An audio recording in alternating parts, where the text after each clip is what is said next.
Boa noite. Nós estamos nesse momento iniciando mais uma apresentação de um estudo online. Hoje nós temos o prazer de ter o Eli Matos,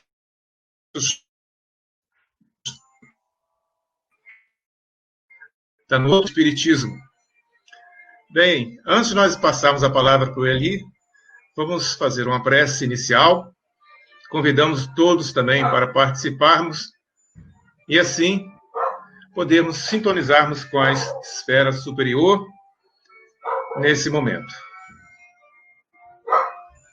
Amado Mestre Jesus, aqui, Senhor, nos encontramos reunidos em vosso nome, iniciando mais um estudo nesta noite e pedindo, Senhor Jesus, o amparo da espiritualidade que possa envolver nosso irmão Eli e a todos nós neste momento de confraternização espiritual, onde nós vamos, Senhor Jesus, aprender um pouco mais a respeito dos ensinamentos que essa doutrina maravilhosa nos ensina e nos traz, principalmente, Senhor, para que nós possamos colocar em nosso comportamento e em nossas atitudes diárias da vida. Querido amigo, obrigado por este momento e abençoe a todos nós, e que assim seja.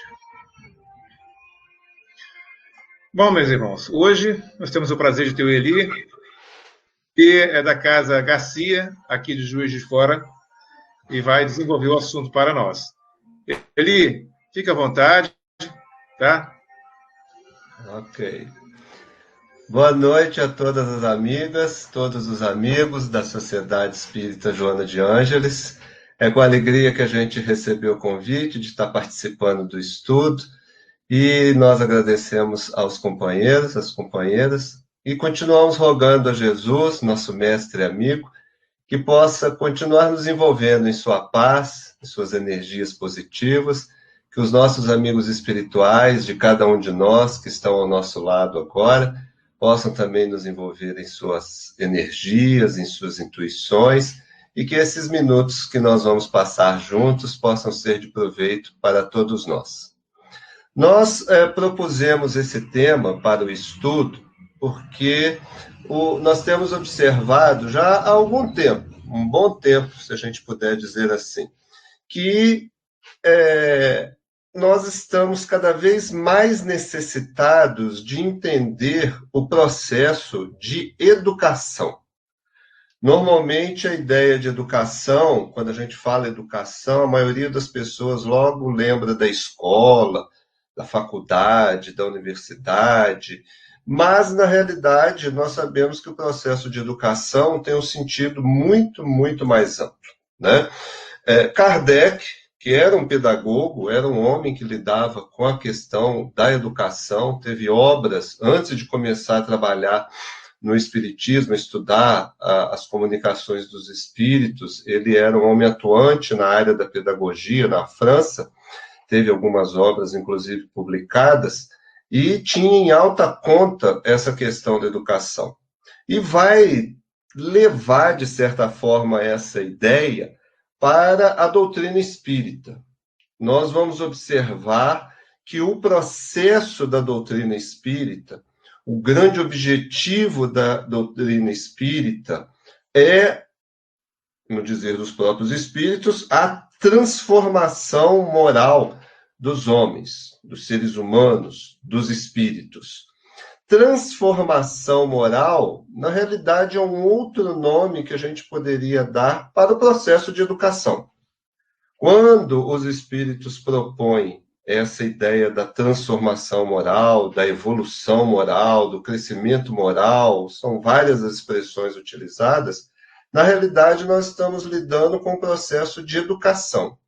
Educação em que sentido? O Livro dos Espíritos possui vários momentos em que Kardec vai abordar o tema. Nós pensamos dois para esse nosso início de conversa. Na questão 685 do Livro dos Espíritos, nós encontramos essa frase: a educação é o conjunto dos hábitos adquiridos. Por que essa frase curtinha é importante? Porque nós observamos aqui, logo de cara, a associação da ideia de educação com a ideia do comportamento. Hábitos estão relacionados a comportamentos.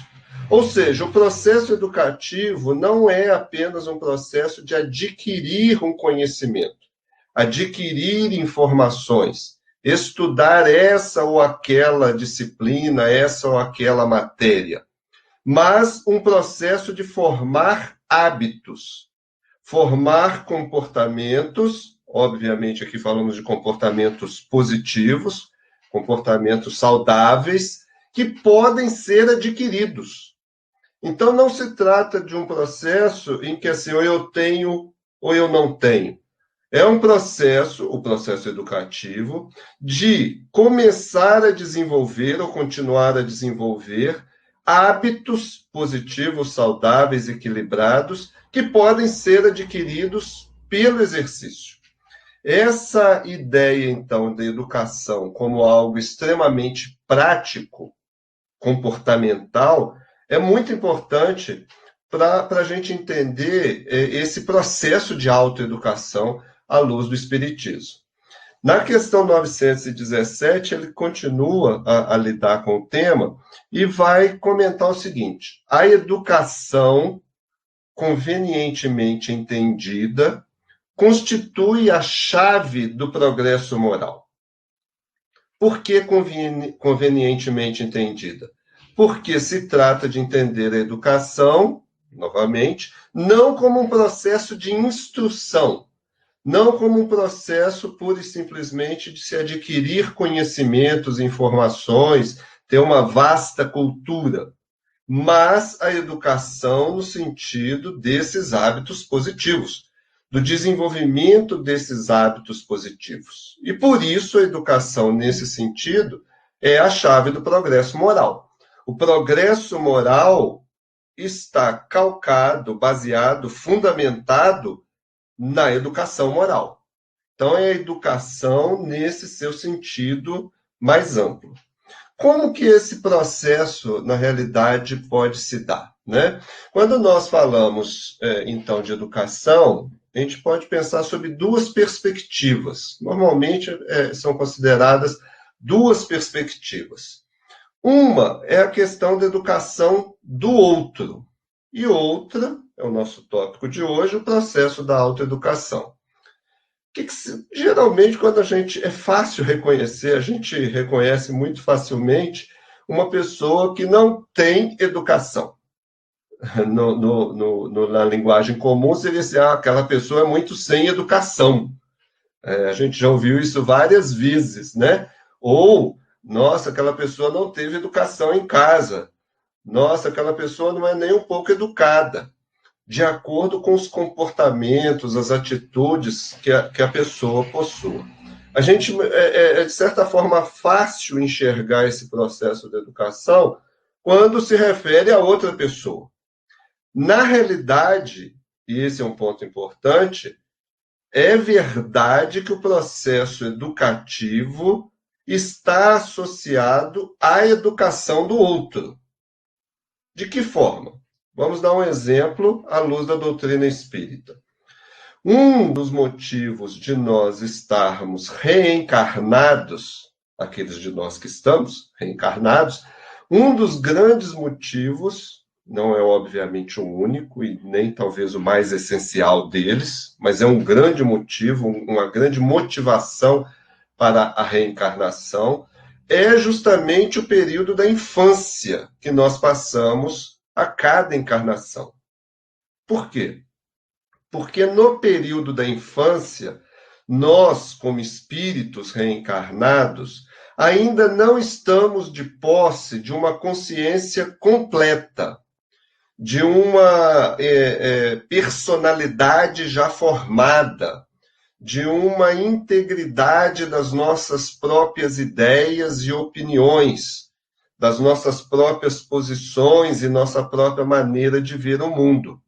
Na realidade, quando nós reencarnamos, desde o processo da concepção até ali a primeira infância, chegar lá na puberdade, esse longo período aí de alguns anos, é um período que é fundamental no nosso processo evolutivo como espíritos, nesse processo de evolução intelecto-moral, porque nesse período de alguns anos, nós estamos plenamente sujeitos à influência daqueles que nos cercam, em especial, naturalmente, os nossos pais ou aqueles que estão responsáveis por nós nesse período crítico da encarnação.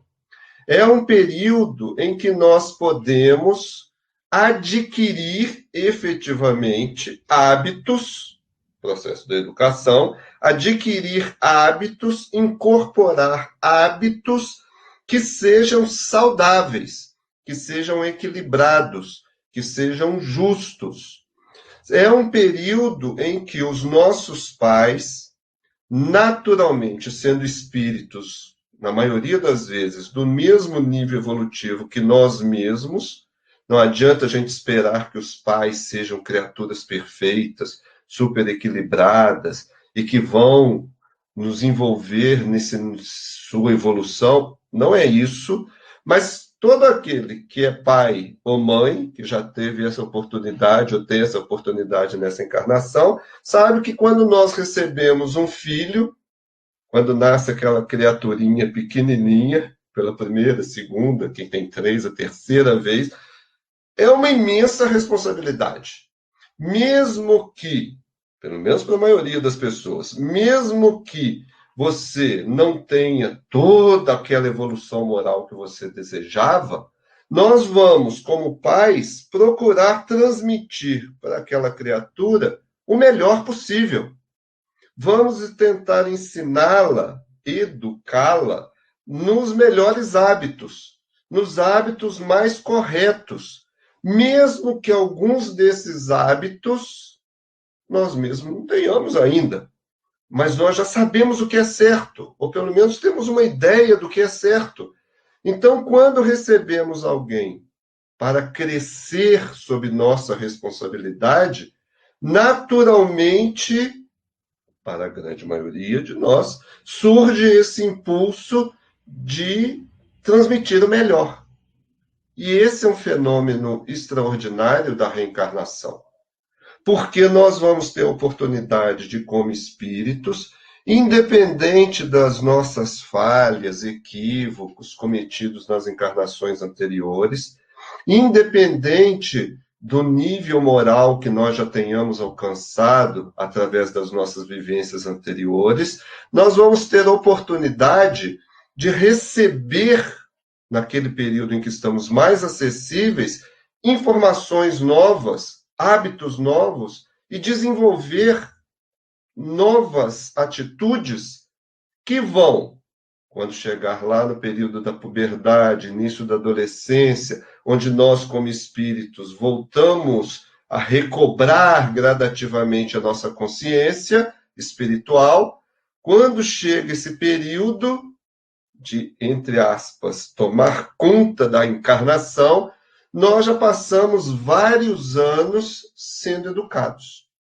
Então, observem que esse período é um período fundamental no processo reencarnatório, é um período que deixa marcas profundas em todos nós. Se cada um de nós puder se analisar aí, ainda que rapidamente, sobre as próprias condutas, sobre a própria maneira de ver o mundo, sobre como que o que você considera certo e errado. Se a gente pudesse observar, nós vamos ver que boa parte das nossas ideias ou do nosso jeito de ser está relacionado à educação que nós recebemos na infância, a uma espécie de herança que nós recebemos dos nossos pais. Então, essa educação do outro é, sim, um processo importante para nós, como espíritos, tanto no sentido de espíritos que estejamos reencarnando, quanto no sentido de espíritos que estejamos responsáveis por outros. Mas essa educação do outro tem esse prazo de validade, se a gente pode dizer assim, né? Tem esse período em que a criança, espírito reencarnado, está mais acessível, mas todos nós sabemos que quando chega, né, esse período da puberdade, início da adolescência, em que nós entramos nessa fase que é chamada de adolescência, uma série de transformações acontecem, porque não só estão acontecendo modificações físicas, biológicas, orgânicas no nosso corpo físico, mas também psicológicas, porque nós, como espíritos, vamos quase que de um impulso e recobrando as nossas experiências, a nossa bagagem reencarnatória que trazemos dessas outras vivências que tivemos. E vamos quase que se tornando uma outra pessoa, se a gente pudesse dizer assim. Os pais que já passaram pela fase da adolescência dos filhos, e nós mesmos, quando passamos pelas nossas adolescências, nós sabemos que é um período tumultuado. Tumultuado tanto para o indivíduo quanto para o grupo familiar. Porque parece, sim, que o indivíduo se transforma. Às vezes, uma criança que é ranzinza, mal-humorada, se transforma num adolescente tranquilo, pacífico, amorável, carinhoso. E vice-versa. Uma criança que era pacífica, amorosa, brincalhona, entra no período da adolescência e se torna taciturna, fechada, não gosta de contato, não gosta de conversar. Outros que eram mais calmos, tranquilos, parecem se tornar extremamente rebeldes. Outros que pareciam rebeldes parecem estar mais conformados. Ou seja, o período da adolescência, de maneira geral, com muitas exceções, é um período tumultuado para todo mundo que está vivendo junto, para todo mundo que está vivendo perto e para a própria pessoa, para o próprio espírito que está passando por esse período, que é um período de ajuste. É um período em que nós começamos efetivamente a assumir a encarnação, ou a reencarnação, em que nós começamos a estabelecer e a definir a personalidade que vamos usar, muitas vezes, para o resto da encarnação. Embora a nossa personalidade continue sofrendo ajustes aqui e ali, boa parte daquilo que vamos ser, entre aspas, nesta encarnação, é definido nesse período. Quando nós passamos por isso, por esse período, e passado o período tumultuado da adolescência, entrando na questão da juventude, né? Embora essa expressão quase não esteja sendo usada mais, mas entrando no período da juventude, mais ou menos o indivíduo já tomou conta de si. Já está ou se sente senhor de si. Quer ter as próprias ideias, quer ter as próprias opiniões, quer desenvolver o seu próprio modo de ver o mundo, quer viver a sua vida, em suma. E aí, nesse processo, nós nos tornamos, como regra geral, quase inacessíveis à educação do outro, à educação que vem de fora. Porque nós já nos achamos autossuficientes, já achamos que somos o que somos, já achamos que somos independentes e que vale é sermos nós mesmos. E esse sermos nós mesmos, entre aspas, está muitas vezes associado à ideia de que eu não vou mais ficar dando ouvido à opinião do outro. Os pais sabem bem disso, né? Pais de jovens sabem o quanto é difícil para os jovens nessa fase, e nós fomos assim também quando fomos jovens, alguns já esqueceram, né? Mas é só lembrar direitinho, porque a maioria de nós passamos por isso, somos quase inacessíveis à opinião, à ideia, às sugestões, à educação do outro. Mas como espíritos, o processo educativo continua. E por isso nós insistimos na questão da autoeducação. Para nós que nos sabemos espíritos reencarnados, para nós que nos sabemos estar transitoriamente no corpo físico, nós podemos entender perfeitamente que o processo educativo não para, que o processo educativo não termina, que o processo educativo vai durar infinitamente, enquanto nós somos espíritos. Como somos espíritos eternos, o processo de educação, e principalmente a autoeducação, é um processo para o resto das eternidades, se a gente pudesse dizer assim. Mas como se dá esse processo de autoeducação? Porque muitas vezes, e isso é muito comum, a maioria de nós não se sente suficientemente capacitado ou preparado para esse processo. Como que a gente poderia enxergar o processo de autoeducação? É preciso que a gente, quando pense no nosso processo de autoeducação, de educação moral, de um desenvolvimento das nossas virtudes, que é o nosso grande objetivo, nós nos lembremos de pelo menos duas premissas, duas ideias iniciais, duas ideias fundamentais. A primeira é que é necessário, para todos nós, saber-se espírito, entender que essa vida que nós estamos vivendo na matéria é uma vida transitória, que a nossa realidade não está restrita a esse mundo, a essa vida, a essa família, a esse país, a essa cidade, a essa casa, mas que isso tudo é como se fosse um período de estágio, um período de aprendizado, um período de internato. Saber-se espírito é fundamental. Espírito falível, e isso é muito importante. Porque se nós nos julgarmos infalíveis, se nós nos julgarmos prontos, se nós acharmos, por causa do orgulho, que estamos sempre corretos, que nós já sabemos o que é preciso saber, que a gente faz sempre do jeito certo, que a gente tem as respostas para todas as perguntas e dificuldades da vida, nós vamos quebrar a cara, como se diz, muitas vezes. Nós vamos sofrer mais do que o necessário. Nós vamos enfrentar problemas que não estavam na pauta dessa encarnação. Então, saber-se falível, que é quase um exercício inicial de humildade, no sentido em que a gente sabe que erra. A gente sabe que, apesar das melhores intenções, muitas vezes, nas melhores das intenções, nós cometemos equívocos.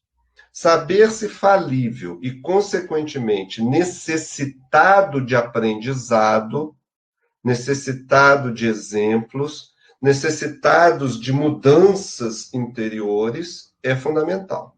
Somos falíveis, sim, mas estamos em evolução. Estamos andando, estamos caminhando, estamos indo na direção de algo maior, de algo mais perfeito, de algo mais equilibrado. Aquilo que não conseguimos ser hoje, vivenciar hoje, poderemos vivenciar amanhã, depois de amanhã, numa outra encarnação. Desde que nós estejamos caminhando nessa direção. Desde que nós estejamos cientes de que há uma jornada.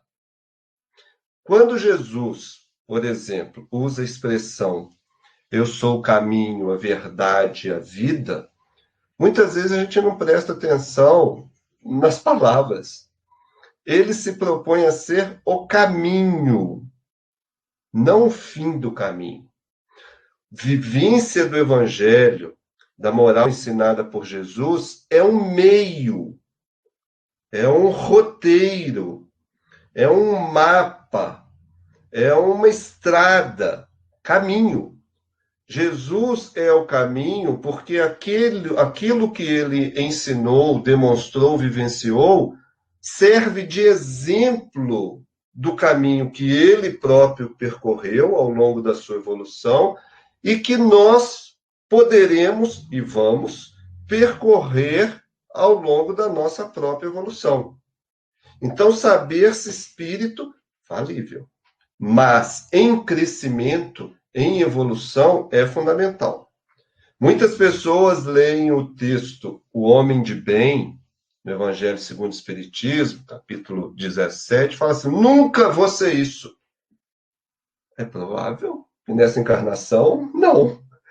Provavelmente nenhum de nós que estejamos aqui conversando, acompanhando, nessa encarnação não alcancemos todas aquelas virtudes no grau que é apresentado no texto. Por quê? Porque é uma meta, porque é um roteiro. É como se fosse um mapa, de novo a ideia do mapa, como se fosse um mapa dizendo qual é o caminho a seguir. O que nós devemos buscar?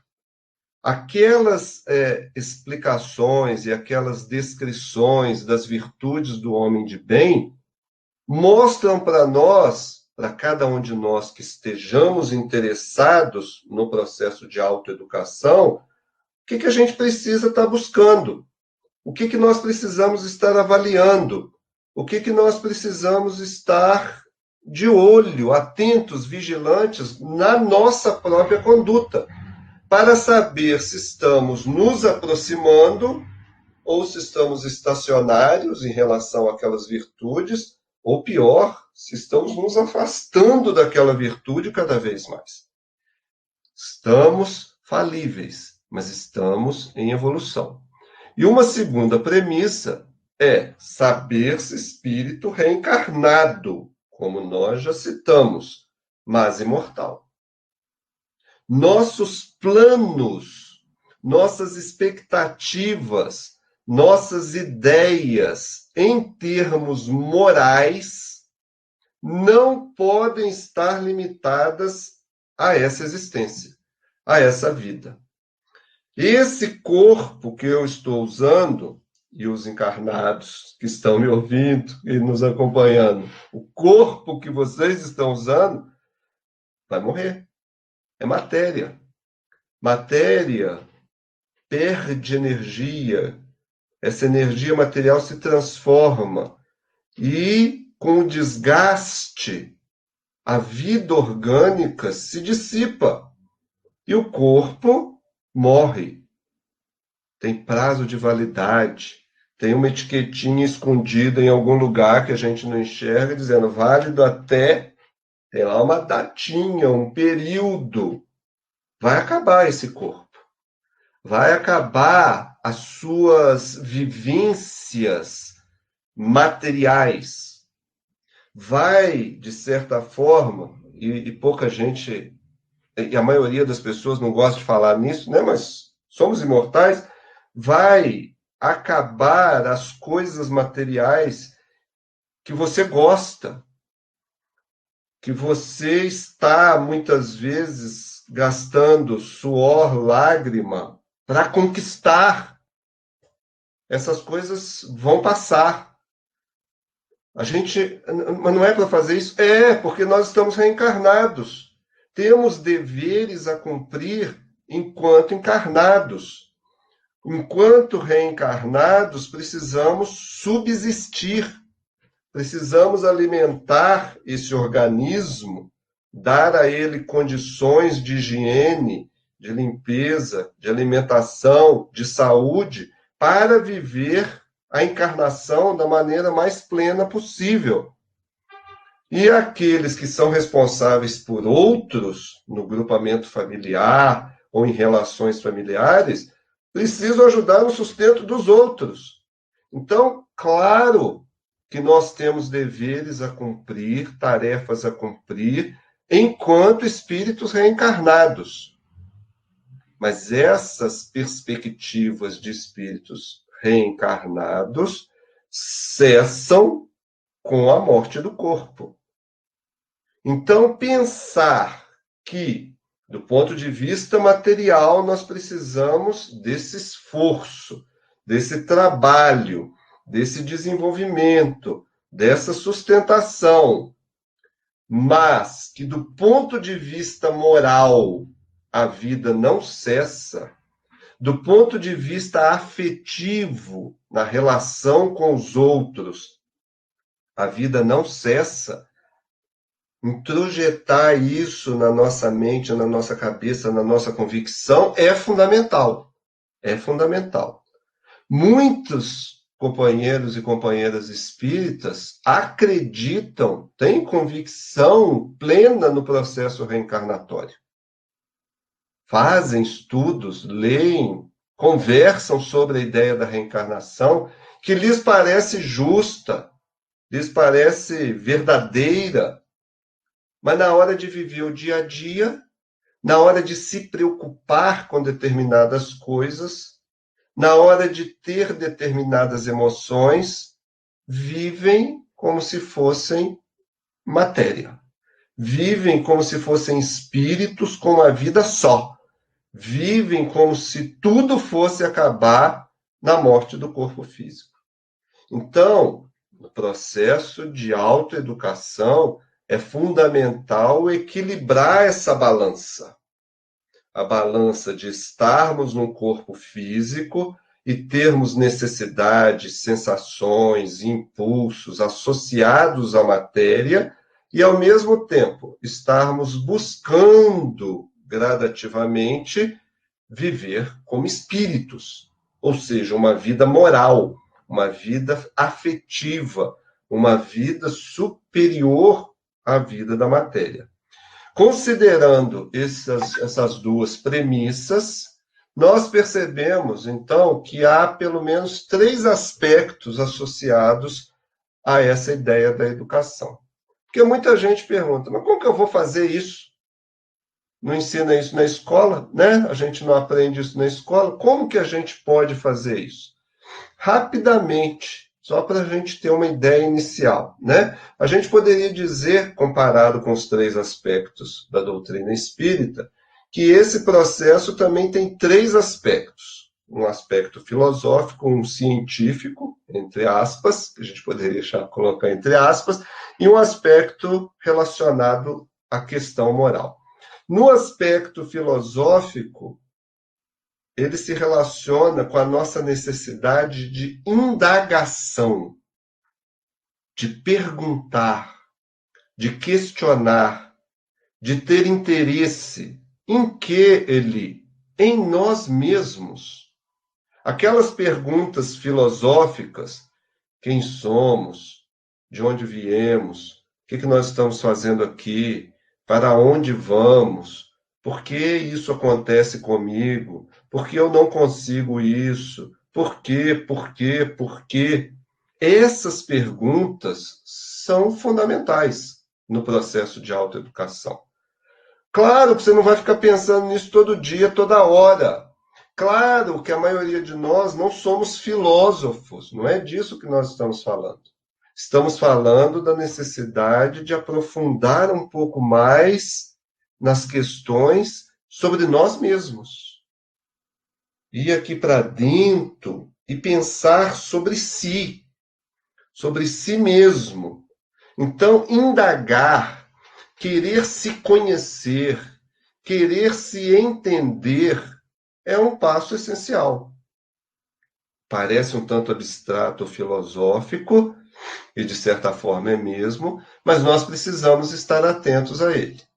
Por outro lado, a partir do momento que você tem perguntas sobre si mesmo, sobre a vida, sobre as ocorrências cotidianas, a gente precisa investigar, a gente precisa estudar, a gente precisa buscar informação.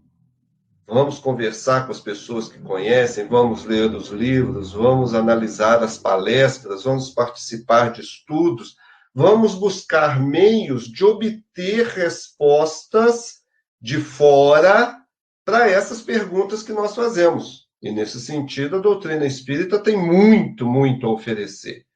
A partir do momento em que nós estamos investigando e trazendo material para pensar, nós vamos usar o terceiro aspecto, que é a intuição. As ideias que estão aqui dentro.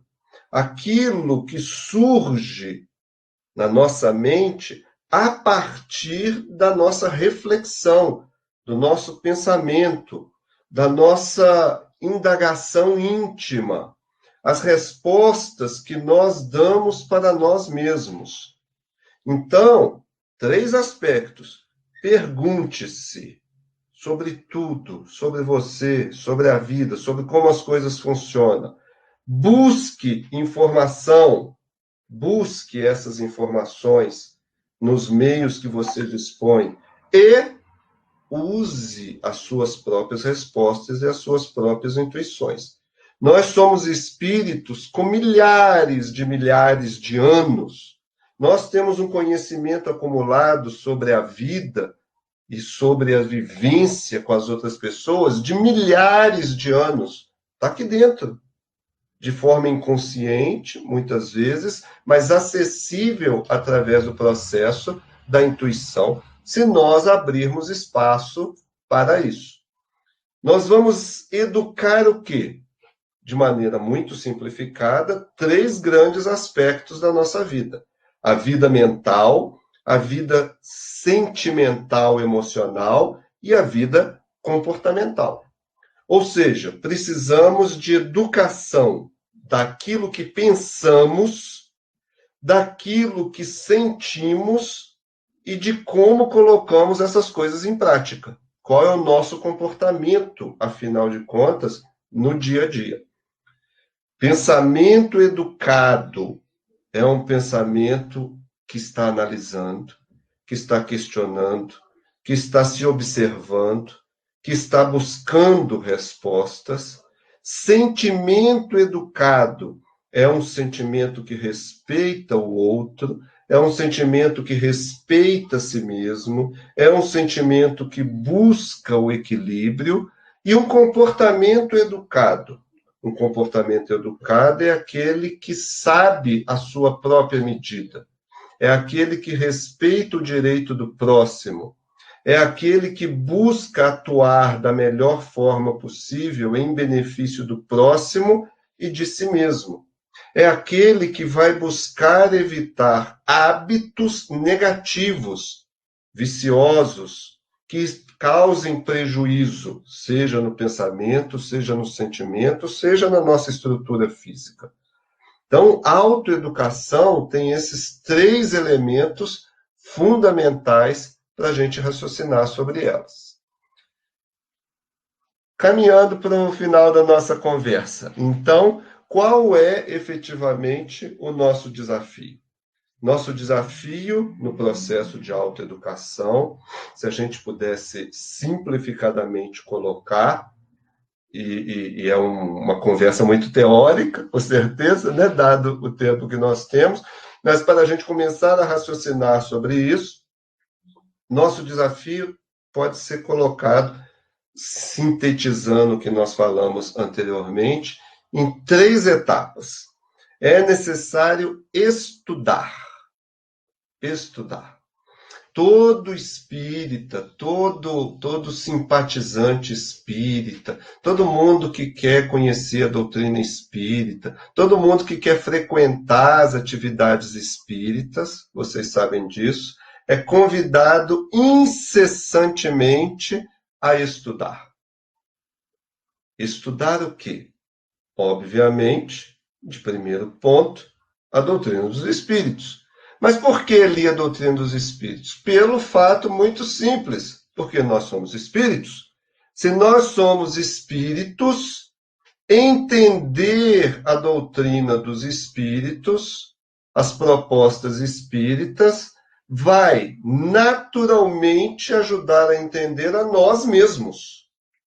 Quando nós observamos as obras espíritas, estudamos os textos espíritas, estudamos os princípios espíritas, de quem que nós estamos falando? O que nós estamos estudando?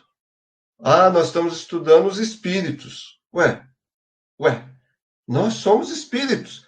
Então aquilo ali está falando da gente. Então estudar espiritismo. Não vamos, óbvio, nos limitar ao espiritismo, né? Você tendo oportunidade, tendo condição, amplie o seu leque, contraponha as ideias espíritas às alternativas que existem no mundo. Kardec fez isso inúmeras vezes. No inúmeros textos de Kardec, ele vai analisar alternativas aos ensinos dos espíritos, para concluir que os ensinos dos espíritos se encaixavam melhor nessa proposta de autoeducação. Então, estudar, transformando as experiências do nosso dia a dia em instrução moral, é fundamental.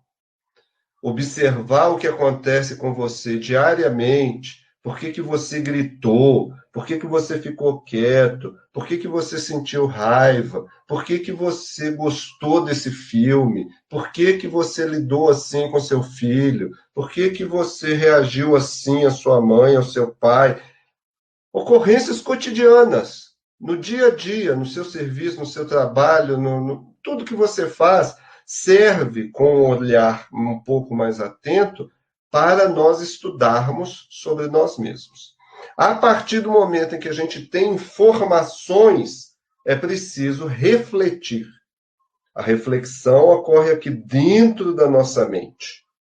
A reflexão vai permitir que a gente junte essas informações todas que nós obtemos cotidianamente e pense sobre elas. Como que elas se juntam? Como que elas se separam? O que tem valor? O que não tem valor? Por que isso aconteceu? Por que isso não aconteceu? Como que eu reagi? Por que eu reagi? Refletir. Questão 919 do Livro dos Espíritos, na resposta do Santo Agostinho, dá um dos métodos para fazer essa reflexão.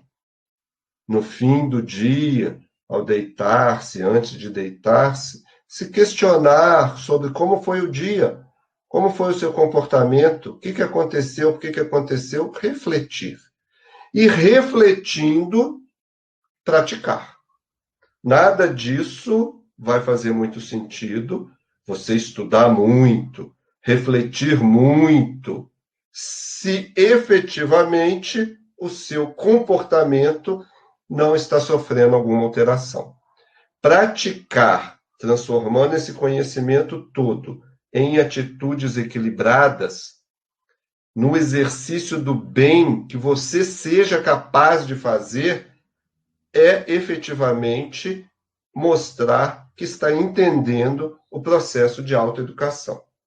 Só estudar muito. Conheço todas as obras da codificação de André Luiz, conheço todas as histórias, conheço aspectos psicológicos, filosóficos, religiosos sobre isso, sobre aquilo. É importante? É importante, mas não basta. Refletir sobre isso é fundamental. Entender como esses conhecimentos todos que o mundo possui se juntam é fundamental, mas não basta. A autoeducação pressupõe efetivamente o exercício, comportamentos, hábitos positivos, na medida das nossas capacidades, das nossas possibilidades, das nossas limitações, mas um esforço constante, como diz Kardec, por essa transformação para melhor, por essa mudança para melhor, que é, afinal de contas, a nossa grande meta. Nós agradecemos a todos que acompanharam a nossa conversa, a atenção. Esperamos que em breve possamos estar juntos, conversando, trocando mais ideias. Uma boa noite a todos e muita paz.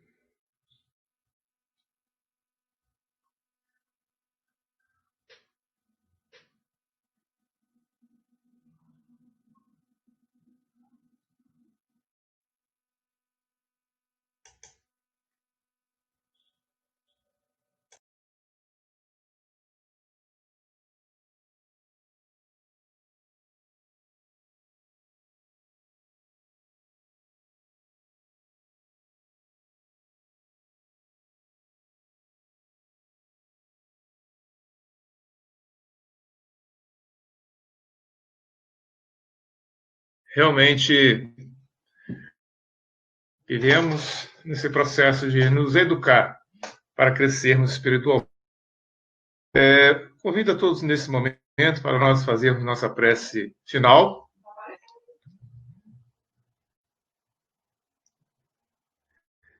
Querido amigo Jesus, finalizando, Senhor, nosso estudo dessa noite, queremos te agradecer a Ti, Senhor, aos amigos espirituais que nos assessoram, que nos amparam, que todos os irmãos que nesta noite, Senhor, conosco participaram do estudo, possam ser abençoados por Ti, que Sua luz possa se chegar a todos os lares, Senhor Jesus. Também a todos os hospitais, a todos nesse momento, que Sua luz possa chegar a todos. Querido amigo, muito obrigado por tudo e que assim seja.